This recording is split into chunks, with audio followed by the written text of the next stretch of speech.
Podrevaš. Hvala.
Bravo, bravo, bravo.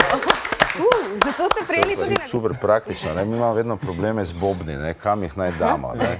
Vzamemo fanta s sabo, ga postavimo tam in lahko z nami še ta rok igra. To je zelo praktično. Ne morejo. Ne? Sem res pa, da nimam mišic, to je pa zato, ker pač... Ne, tako da, ja, to bi bilo zelo fajn, če bi recimo naredili kdaj nekaj takšnega na tak način, da bi se približali eni taki izvirni varianti enega takšnega vokalnega bobnanja, pa mogoče, ne vem, da dodamo zraven kakšnega od teh domačih sil, recimo, ne vem, Nikolovskega ali pa... Možnosti za sodelovanje potem so. Klemen. Koliko je sploh beatboxerjev v Sloveniji, recimo, poleg vas?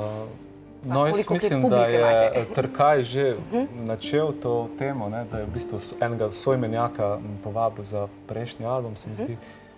Tako da nekaj jih je beatboxerjev, ki jih poznam in so v bistvu zelo dobri. Jaz sem v bistvu že veteran in tisti, ki se v bistvu verjetno najbolj s tem tako profesionalno ukvarjam.